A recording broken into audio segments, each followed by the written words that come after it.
Ready? Ready? Are y'all ready? Cause it's real talk. It's real talk. Tabby, Tassie. Hey, it's real talk. Rare, authentic, real experiences. Welcome, welcome, welcome. We are here with another fabulous episode of It's Rare Rare Talk. talk. Hey Yes, y'all. indeed. So we are here with co-host, Tabby. and I'm Ty C. So I am excited. We are excited, cousin. I'm going to let you introduce our special guest on today. Yes, y'all. So thank you all that are on. Listen, I don't usually do this because my mind don't be on it, but I'm going to tell y'all tonight. Y'all want to share this. You want to get your cousins, you want to get your brothers, sisters, get everybody on here tonight because we have such a special guest. We have been, I don't even want to use the word excited, but we have been looking forward to this episode. Like me and cousin were texting, like, this is going to be good. Like, we just knew that this episode was going to be so good. Like I said, we've been looking forward to it. We were talking earlier about this young man, even comments and people were sharing the post, that he was going to be sharing his story on tonight. I'm walking through the store with tears and I mean, just so elated, just so joyous about this young man who I had the pleasure of working alongside a couple of years ago. And so, y'all, I like to introduce to some and present to others, none other than Mr. Andre Childs. Welcome. Welcome, welcome, welcome. We are excited. Cousin, thank you so much for the connection with Mr. Childs, and Mr. Childs, once again, we just want to thank you for being here. Cousin is exactly right. When I think about the topic that we're actually going to be talking about tonight, like there's a lot of different pandemics that's going on in the world today, but addiction has been a national problem for a long time. Yeah. COVID came in and COVID made its name great and as far as like the headlines on television and media and all of that.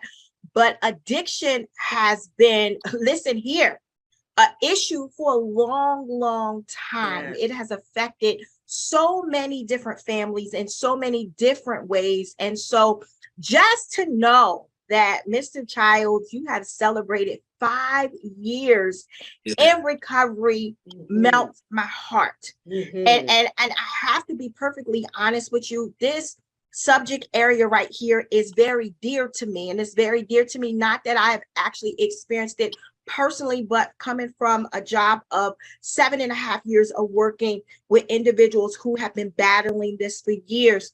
I always took my job very seriously. Right. And so to be able to talk about this matter tonight on It's Rare Talk, listen here, I am elated. I am excited.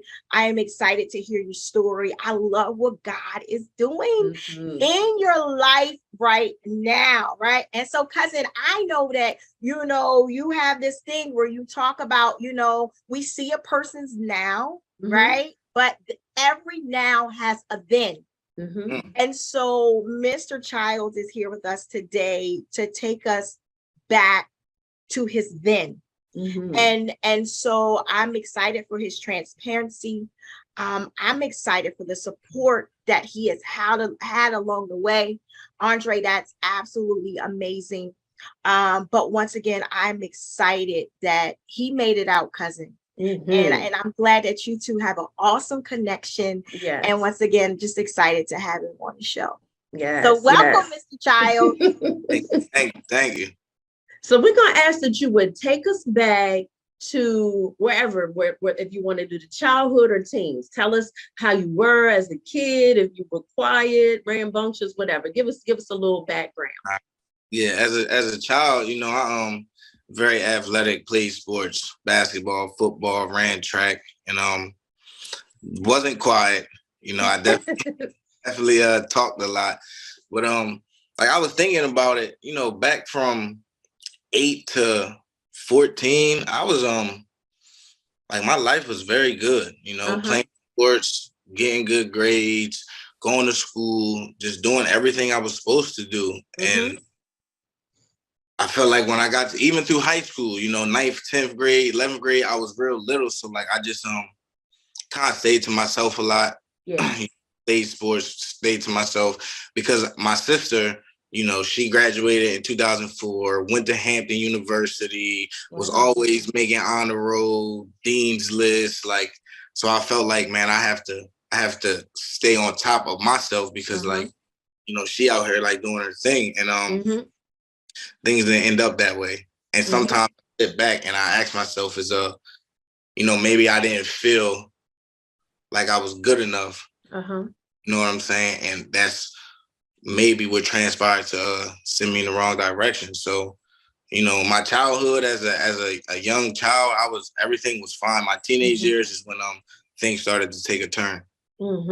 Okay. So how about senior year? Did you graduate or I graduated high school, you know, played varsity football, running back, defensive back, played basketball, and I even went to a JUCO college in Oklahoma for 2 years. And I feel like that is when I realized that maybe I might have an addiction problem. I didn't know nothing about addiction, narcotics, Alcoholics Anonymous, but I was in school and I was out like partying. You know what teenagers do, young kids do. You go to college, you party, you get up, you go to class. Well, the difference was I was partying and everybody else was getting up and going to class and I wasn't. Okay. I'm saying, so after being out there for a year and a half, I came back home to Claymont, Delaware, and that was in 2011. And that's really when I had like dibble and dabble, you know, smoking, drinking, doing some pills here and there. But when I came back from college is when my addiction really took off. Yeah. So it went to a whole nother level. Was it because you just had idle time? Do you feel like, so you didn't finish? You went to JUCO for a year and a half, but you didn't finish. You came back. So when you got back, did you feel like, man, what do I do now? Like, what do you think your mindset was at to cause, like you said, the dibbling and dabbling to go haywire, out of control? You know, a lot of the people I graduated with and family members, everybody went to college, graduated, you know, got a degree, or if not got a degree, like had a career. And I felt like I came back to my hometown and I just was in the mindset as like, what's next? Yeah. And a lot of the people that I hung around were, you know, they would have a job, but they also was, you know, in the streets selling drugs and getting high. And, you know, they say, you are who you hang around. If you hang around 9 people that's doing drugs and selling drugs, and you the 10th person, it's probably what you're going to end up doing. And that's just where it started. I would work here and there, but a lot of my homeboys from back home, man, like they got high. And I feel like me, I take things to the extreme. You know what I'm saying? Once I started, it was all she wrote. And like I said, when we get to like now, you know, because you know, once you get into a program, Narcotics Anonymous, you start to do like step work and like answer about yourself. Because back then I didn't know my reason of why I chose to pick up drugs. You know, I also didn't know I was a drug addict. So if I knew now what I knew back then, I mean, I don't know if I would have, but I'm grateful that I went through what I went through because it made me who I am today. Absolutely. I love that. You just said a lot. Right there in what you just said. Like, you said, I didn't know I was an addict. Because a lot of times when we in the midst of something, it's a couple of things: denial, or not just wanting to associate ourselves with something that has such a strong, you know what I mean, look to it, you know. But you said, I didn't realize I was an addict, you know. So let me ask you a question.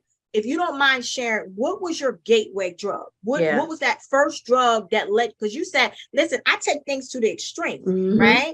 And I've heard a lot of people saying that from working in this field, you know, with other individuals. I've heard that, you know. So what was that first drug that took you into that place of, my God? Yeah. All right. So the first drug I ever did, right? Marijuana, smoking weed, drinking. But I would do, Xanax or perks here and there. But the first time I did opiates, like I sniffed a bag of dope, it gave me a whole different feeling. And I feel like from the first time I touched that drug is when I said to myself, like, this can get dangerous very quick. But in my mind, right, I'm telling myself that like I'm not like these addicts that walk around here and can't work and don't have no money and don't care about how they dress. I was telling myself like that's not me. So if I want to do this, I'll be able to do this and live a normal life. It didn't work out that way. Yeah. I was going to ask you exactly what we think so much alike, but on to the next question. So were you able to keep it from your family, or when did they find out? So for a while, I hid it from my family, but like my mom is, I'm a mama's boy. That's my dog, that's my rider, that's my my best friend. And I would come in the house some nights and she would see me and she would ask me like, what's wrong with you? I'm just tired. And but my drug use progressed from sniffing dope to like using needles. I shared about this on my anniversary. One specific time, man, I had left some needles in my closet. And my mom, she knew something was going on with me. She knows me. I walk in the house, eyes bloodshot, or my pupils all pinned. She knows something's going on. And she looked through my closet and she found a pack of needles. And she said to me, "We got to figure something out." Because my mom, she's like, "I'm not going to let you die in these streets from using drugs." And it got to a point though that like even when my mom knew and my dad knew and my sister knew, like it didn't matter because now I'm all in. You know what I'm saying? No matter who knows, no matter what people think, I don't care about keeping a job. I don't care what my family thinks. Like I'm in the midst of active addiction. Like I'm all in. Yeah. So it doesn't matter to me. Family events, going to birthday parties, Thanksgiving, Christmas. I'm going in there high at the table, nodding out, falling asleep, and just not caring. So let's talk about that right there, cousin. I want to, because I feel like a lot of times, and after having conversations with different parents of individuals who are active in addiction or struggling with addiction, sometimes if you have never walked that pathway, you don't know what to expect. You don't know what to think. You know what I mean? All you know is that you see your loved one in a situation that's not good, right? Yeah. And so I heard him say, listen, at that point in my life, all I cared about was my addiction, right? And it's because that disease takes over, right? And so that person that they actually seen come into the dinner table and things like that, it was taken over by a different force. Yeah. Yes. Right. And that thing, I heard what you say. You was like, in the beginning, when I took on the heavy stuff, the opiates or whatever, I knew that it could become dangerous. I heard about it, you know what I'm saying? But in my mind, because right at that point, it hadn't taken over your mind. In your mind, I got control over this. Yeah. Right? That's what a lot of people actually believe, that they got control over it. You know what I mean? Not realizing that thing right there, man, that's a demon all by itself. All by itself. Yeah, that thing, it's coming to take over everything. And before you know it, the individual is out of control with it, right? And so here you are, you're showing up. You still showing up, but you showing up with something riding your back. Right. Yeah. Wow. I was going to ask too, were you working? Were you still functioning like with a job, or was you just like getting your money in the street or whatever? I was working. I would have a job here and there, Okay. I used to work with my uncle cleaning like Wawa floors, and then I worked at Bellevue State Park. Worked there for about 4 months, got fired. Worked at Stanley's, a restaurant. Worked there for about 7 months, got fired. I would have a job, but I could never keep a job because if I woke up one day and I didn't have no drugs, there was no way I was going to work. And if I did go to work, I would try to find a way to either leave work and go use, leave work and go find some money, steal some money and go use. It was just, I couldn't keep a job if I didn't have drugs. I couldn't do nothing in life. But like she was saying, it was really a demon that took over my body. Like if I wake up today and I don't get no drugs in my body, I will not be a productive person. It had you like that. And so what's your age range during this time? I would say when I was deep in my addiction, 19 to 25. Wow. Wow. 19 to 25. Okay. Mhm. Okay. And so during that time, did you ever seek out like try to get any help that, I know your mom was on you and your family, but did you ever go into a facility at that time? Did you ever try, how, because sometimes somebody would try something for 30 days and that didn't happen. So did you try anything? I went to a treatment in Pennsylvania in 2014. I went 2 different times. The first time I went, I completed. I stayed there for 18 days. But at this point, I really was just going because I was trying to make my mom happy. Mm-hmm. You know what I'm saying? And I knew in my mind that like I was on like a little vacation. The day I left that rehab, I used. Mhm. And my mom is one of them type of ladies where like, okay, I'm a grown man. She telling me when I can and can't leave the house. And in my mind, I'm like, I'm not. When it comes to getting what I want, I'm going to do what I want. And she would try to keep tabs on me and try to get me jobs to work with people she was close to. But at the end of the day, the only way I was going to stop using is when I was ready. So I went to that treatment for 18 days, completed and used. I went back to that same treatment in 2015, and I was there for 3 days, and I left. And I got high as soon as I got in the car with the person that picked me up. Before we get deep into the interview, I need to shout out your mother. Yes, Mom. Right? I've never met your mom in person, never had a conversation with your mom, but I need to shout her out, right? And is your mom Miss Wanda? Yes. The reason why I want to say that is because like I told you prior, I was reading the comments on our Facebook page, and I can tell that your mom loves you. 100%. I can tell that your mom is one of your biggest cheerleaders. And from a mom to a mom, I get it. Yeah. Right? All she wanted to do was protect her seed. That's it. Right? And she was riding with you. I want to tell you something. Consider yourself blessed, because I've seen a lot of individuals whose support system fell off because they couldn't handle the fact that their child was in active addiction. Mm-hmm. And so for your mom to continue to ride that thing out with you to the point to where you are now, listen, Miss Wanda, shout out to you. Shout out to you. And so I just wanted to stop and say that and give her flowers. Wow. She's here. I'll add to that, because working with Andre, I know he loves his mom. He loves his mom. He's very family oriented. Yeah. And so I just wanted to highlight that we know mom did her part, we know this was not her fault or her doing. This was choices that you made, Absolutely. When you strong-willed and you have this mindset, I'm going to do what I want to do.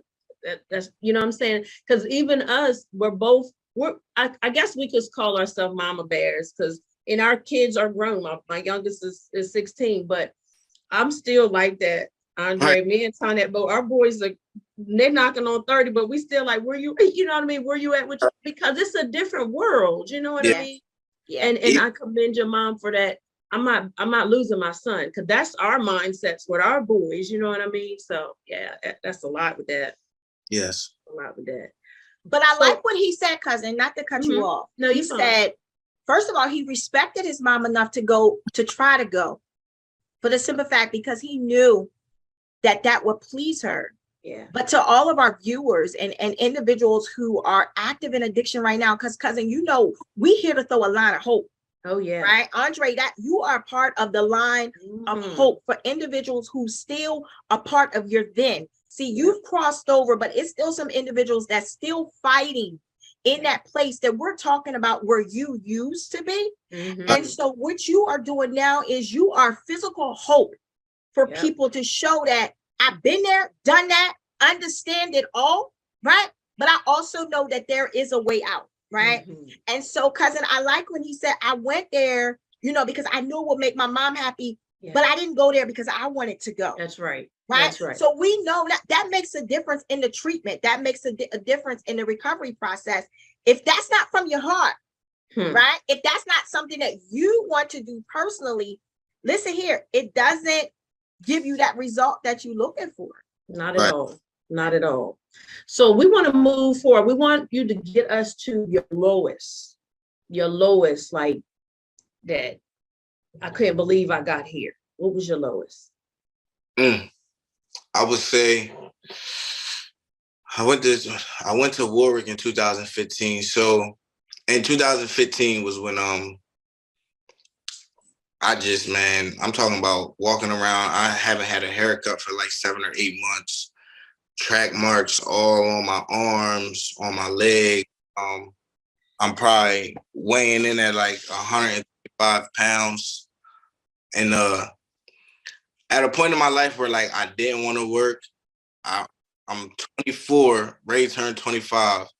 And like I'm calling my mom at nighttime, asking her, can she stop at McDonald's and get me a double cheeseburger from McDonald's? Like I'm a grown man with no money in my pocket, not eating, not caring what I look like. If I wanted to go get a haircut, I have to call my dad and try to get some money. I was hopeless.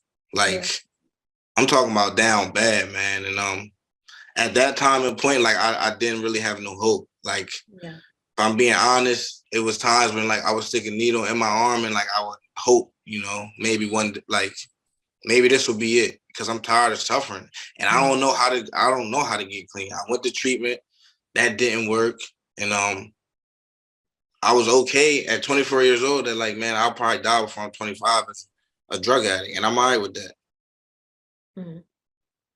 But in all reality, I really wasn't okay with that. I was just so far gone in active addiction that I just didn't want to live no more. Jesus. Jesus. The battle became that severe. Yeah. And I believe what you are saying, you gotta excuse me, because man, this topic makes me emotional, because I want to see people win. I want to see people free, and I want to see people healed. And I believe what you just said is what a lot of people feel on the inside. Yeah. You're speaking, you are able to verbalize now what so many people really want to say. Yes. Right? But you said, I'm saying this, but this is not, there's another part of me saying that I do want to live, but I can't kick this thing. Yeah. This thing is too heavy. This thing has overtaken me. This thing has taken me to my lowest point of just not caring. Yeah. Right? And so here we are. That is a very low point. Yeah. Yeah. And cousin called me before the show started. And she said to me, I'm going to wear a shirt that speaks something inspirational, because when I think of this young man, that's what I think about. And I said to her, there's a call on his life. Yes. And we're talking about right now where you were at your lowest point. We come to encourage somebody on the day. That's good. You said I was at my lowest point where you say I'm done. Right? Cousin's shirt says, long story short. God saved my life. God saved my life. Yeah. I have many inspirational shirts. But when I was thinking about what shirt I was going to wear on the show, when I was thinking about the show all day long, if I could show you the dialogue between me and my cousin texting about this show, all I could think about was this word right here for your life. Purpose. Yes. Purpose. Yes. Your life is purposed. Yes. That's what your mind was saying, but God had another plan for your life. And so here we are at this point right here, and you're saying, I don't want to. What was the turning point? Where did this shift come in at? I was sitting in my kitchen with my mom and my sister on Easter 2015. And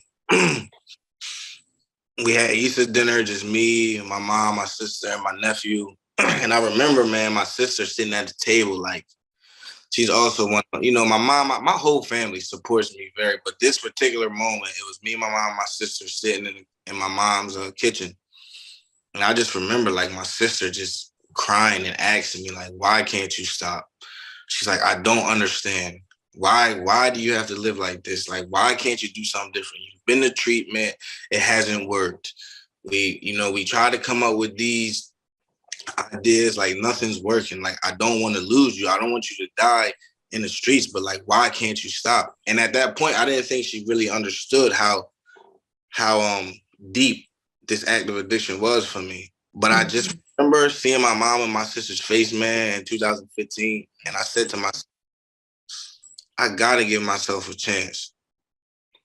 I had this therapist that I talked to, you know, and I'm always been the type of guy, man. Like, I'm always honest. I'm always open about what I'm going through and what's going on. And she found that treatment facility, Warwick Manor.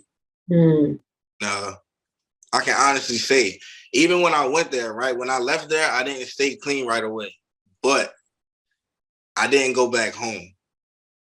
You know, I went to that treatment facility. It was about a couple of days before I was ready to leave. And I just told my counselor, man, if I go back home where I'm comfortable, I'm going to put myself with people. I'm going to put myself in the same neighborhood. I know where to go. I can walk there. I don't need a phone. I'm not going to stay clean, and I'm going to end up dying. And I went to that treatment facility in 2015, and I stayed down here. But the disease of addiction is so crazy, right? Because like I still found a way the day I got out of Warwick to go back to Delaware one time, use, and then come back to Maryland to a recovery house. Because I still didn't know if I was ready to stop. Like I would go back and forth, man, so much. I don't want to use, but when that thing is on my shoulder talking to me, sometimes it's hard to shake it off. And 2015 was an up and down year for me. You know, I went to Warwick, I went back home, I went to a recovery house, I got a couple months clean. I think I had like 90 days clean. I got kicked out of the recovery house. I went to another recovery house. I kept using. I went back home, continued to use, then came back down here in October of 2015 because I said to myself, the only place I've ever got any type of clean time was on the Eastern Shore. And I felt like when I went back home after being down here, it wasn't even about like being in a dark place. It was just about the years that I've spent in Claymont, Delaware doing that, and the 90 days that I spent up here clean. And I said to myself, I'm tired of living this way, man. Like, I'm just tired, you know, and now I'm going to go down there and give it 100% shot. You know what I'm saying? I'm going to give my all. I'm going to take some suggestions. I'm going to get a sponsor. I'm going to do step work. I'm going to find some people who really, you know, got some clean time and are really trying to live a new way of life and be productive members of society. And that's what I did. And, you know, my story, relapse is a part of my story, right? Like I had years clean from October 2015 to October 2017, and then I relapsed after having 2 years clean. And even just sitting here thinking about that, man, like I know what I did wrong. I know what happened, because it wasn't like I wasn't happy, you know? Yeah. Those 2 years was the best 2 years of my life. But for me, when I started dealing with somebody back home, and I like kind of like disconnected myself from the program of Narcotics Anonymous, from my the people in my recovery house, my sponsor, my sponsees, and I started hanging back around with the same dudes I hung with when I was in active addiction. But I thought I was okay because I had 2 years clean. And let me tell you something. Listening to you makes me think about how powerful the mind is, right? But then you still had the drugs that's affecting the mindset all the more. You know, they always say a mind is a terrible thing to waste, but the mind is very powerful. That mind have us doing all kind of stuff.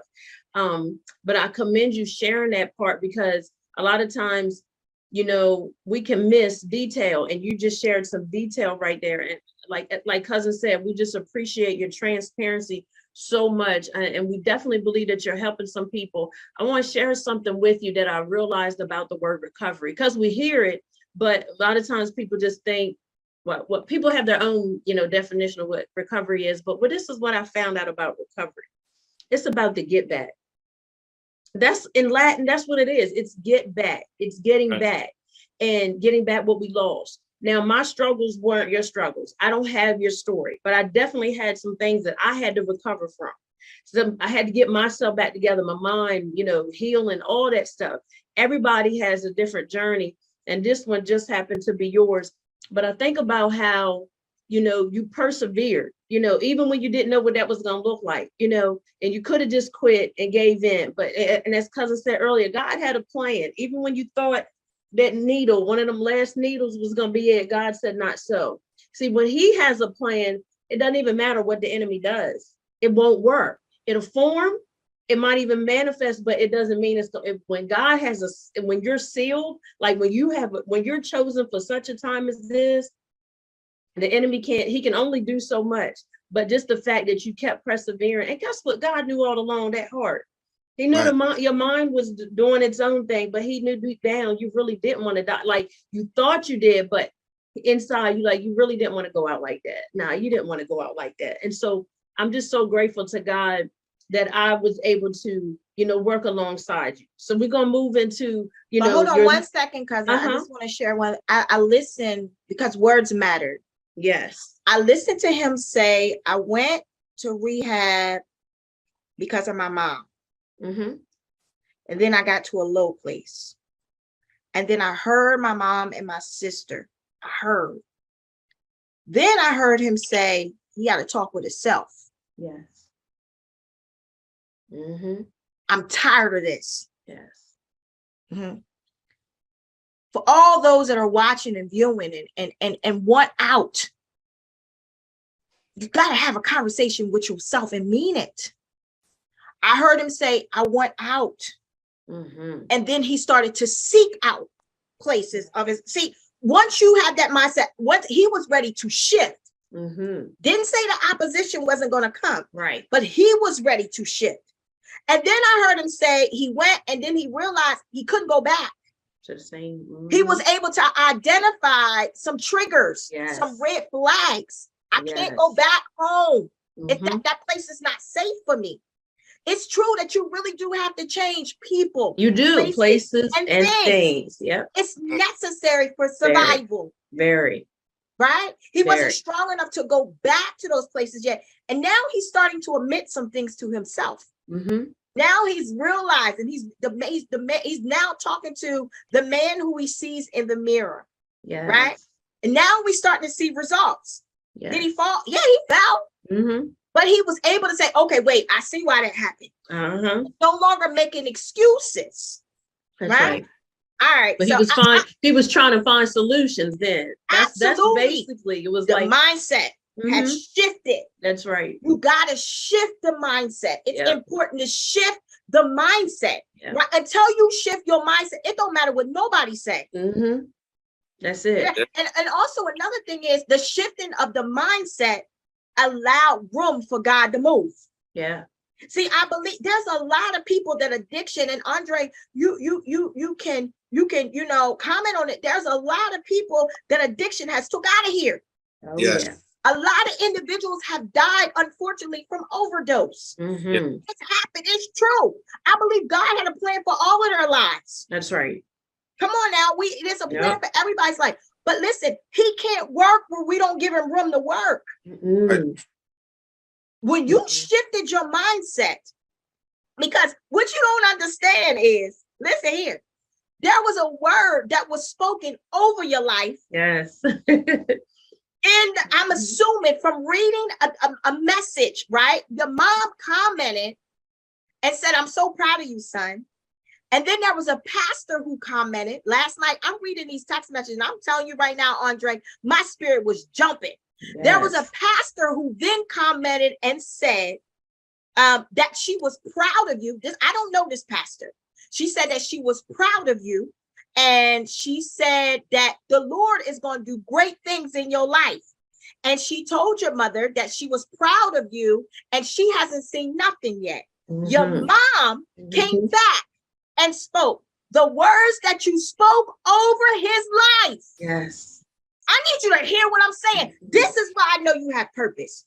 This is why I know God saved your life. There were some words that were spoken over your life. Your mother said the words that were spoken over your life helped her during the most difficult times of your life.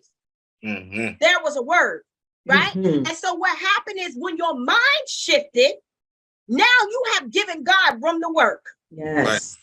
And every word that has been prophesied over your life, as long as you give God room to work, I want you to hear what I'm saying, young man, because I believe the world ain't seen nothing yet.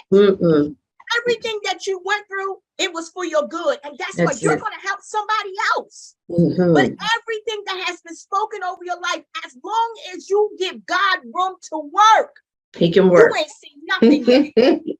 You have not seen nothing. I want you to hear what I'm saying. You have not seen nothing yet. Yeah. This is the beginning of great works for you.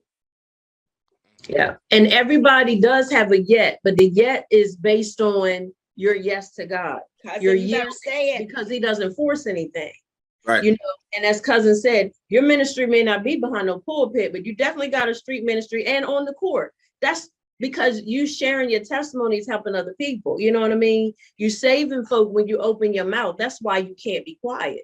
Right. You can't be quiet. So when I called you, when we were talking about our shows and our topics, so we're strategic. We don't believe in just doing anything just to be doing it. That's not where we're at. Everything that we do has to be purposeful. So when we were talking about one of the topics was recovery, and we were like, who do we, you know, and God instantly put you on my mind. And so cousin asked me like how many years you have been clean. And I told her, and she was like, are you sure? I said, all I gotta do is ask. I'm gonna ask. And so when you responded back and you called me, you was like, with no hesitation, yes, I'm ready. I'm gonna do this. And let me tell you something, because you did this, this is another leap. You're overcoming all the more. Every time you share it, you are overcoming. And I love when you were talking about the steps in the step program. So that's what every day is. It's one step at a time. It's not about getting to the end right away. It's step by step. And you definitely have a calling, and you definitely matter. And I just think about your now, because working with you, and I didn't grow up around you, only knew what you shared with me, but working with you, I seen, you know, how you were so family oriented. You would bring your nephew on the trips and stuff like that. And, you know, just being hands-on with the kids, very manneral, you know, you have your mannerism. Like, so I know mom put in that work. You know, you were a gentleman. And I wanted to publicly say that you were a gentleman. We worked in close proximity. You were a gentleman the whole time. And the only thing I would want you to change, you can drop the miss and call me sis, okay? Because she's like, oh, don't make me feel so. just call me sis, okay? Okay. Yeah. But I got you. I've been able to experience your now with you, working with those, you trying to save them, telling them your story. Yeah. You know what I mean? And so I'm just so elated that this is just a step. You know, you're going to have more opportunities to share. You're going to have more opportunities to be a light and a witness. And we definitely want to bring you on board for some things that we desire to do. So, cousin, I'll let you go, because I'm feeling like listen, so I want to talk about his now. So we heard about that last time that you used, and you was able to identify why, and you realized you had went back into some old places. Take us from that point to now. All right. I celebrated 2 years in October 2017. It was like the second week of October. Then I relapsed like November 1st or something like that.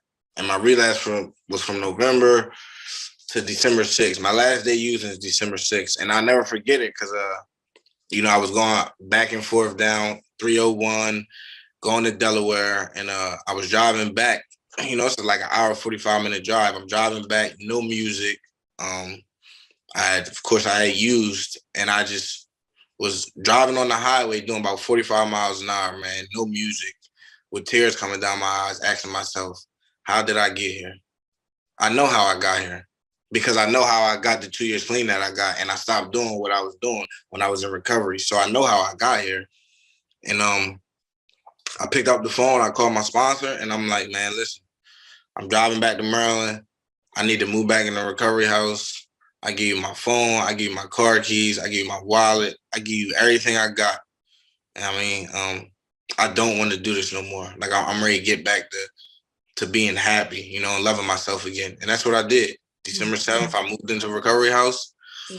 That was in 2017. I've been clean ever since. And I came back with the same intentions, man, of like going to meetings, going to IOP, getting a sponsor, doing step work, reading literature, reaching out.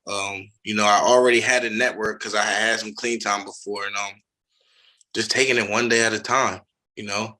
And over the years, over the last 5 years, man, as y'all know, you know, I had a son who, man, on my worst days, clean, man, like, you know, because life is not always easy. You know what I'm saying? Just because I got clean does not mean that every day is going to be great. And that doesn't mean that I'm not going to think about using. You know, I used to ask myself, like, man, with the clean time that I got, like, if I share about I want to get high, like, are people going to judge me? But at the end of the day, like, I'm a drug addict. I'm just in recovery. Yeah. I got 5 years clean, so the thoughts still won't come, but thoughts aren't facts. You know what I'm saying? Like, I can think about using, I just don't got to act on it. And if I go into a meeting and I share about it, usually the thought goes away. And as long as I don't obsess about the thought, you know, think about it for a couple minutes. All right, come on, man. Like, we're not going back to that, you know, and keep it moving. But even on my worst days, man, like that little boy that's in the living room with my girlfriend right now, you talking about motivation. Of course, like, I did this for myself, right? Like, when I came in here this last time, I'm like, I'm not doing it for my mom. I'm not doing it for my friends. I'm not doing it for nobody but me. You know, I want to be clean. But today, like, it's not just about me. You know what I'm saying? Because like, I got to show up as a father, you know, as a friend, as a brother, as an employer, but most importantly, like, for him. Because y'all know, man, a lot of kids grow up without fathers. Yeah. And one thing that I'm not going to let happen is Baby Dre grow up without his dad, or Baby Dre see his dad in active addiction, because he don't know that guy that was in active addiction, sticking needles and smoking crack. He's never seen that guy. And he don't have to. No, he doesn't. That's good stuff. Doesn't have to. And I honestly believe, man, that like where I'm at today in my life, like, as long as I continue to do the things I need to do, he's never going to see that person. Wow. I love that. I love that. And I got to see him before we got on. He was like, who's that? He's so cute. He is so cute. So let's share a little bit more about your support system, because we one of the things we were talking about earlier is a beautiful thing to have it. Everybody doesn't have it. And, you know, we wind it down, you know, to the end of the show, this interview, but to have that, as Cousin was saying, everybody doesn't have that. How does that make you feel? How does that make you feel? Makes me just feel loved, you know, and it also reminds me that, like, the things that my mind was telling me when I was in active addiction wasn't true. You know, that was just me being caught up in the grips, because I could easily say, like, oh, my family don't care about me. My family doesn't love me, so I'm gonna go get high. Like, nah, that wasn't the case, because as you can see, like, my family shows up. I got NA family that's not intermediate family, but I mean, they show up on a daily basis. When I celebrated 5 years clean, man, my family it was like 30 of them that came down here to drive 2 hours to Cambridge, Maryland, to sit in the church and listen to me share my story. Wow. And I truly believe that if it wasn't for my Narcotics Anonymous network, man, like, the guys in my network who I can get vulnerable with, it's been multiple dudes that I'm talking about, I've like real tears cried on their shoulders, or vice versa. And, you know, as men growing up or coming in Narcotics Anonymous, we got this mask on that, like, oh, we can't get vulnerable with another dude. We can't cry to, you know, they'll think we're soft, but like all that, for me, that was just a mask, man. Today, like, all my homeboys in Narcotics Anonymous to tell you that I go in the meeting, I share with them, I share in the meeting, I cry on their shoulders, I cry in the meeting, because like at the end of the day, I'm willing to do whatever it takes to get another day clean. Yeah. Yeah. Yeah. One day at a time, man. That's all we're required to do. That's it. When we try to live more than one day at a time, that's too much. Yeah. That's all. It's too weighty. It's too heavy. Even for those who are not struggling with addiction, all we are required to do is live one day at a time. That's it. One day at a time. And so just know, we encourage all of our listeners, just know if you have that support system, reach out to them. You know what I mean? You don't have to be islands. Yeah. I said, pick the phone up, call somebody. Exactly.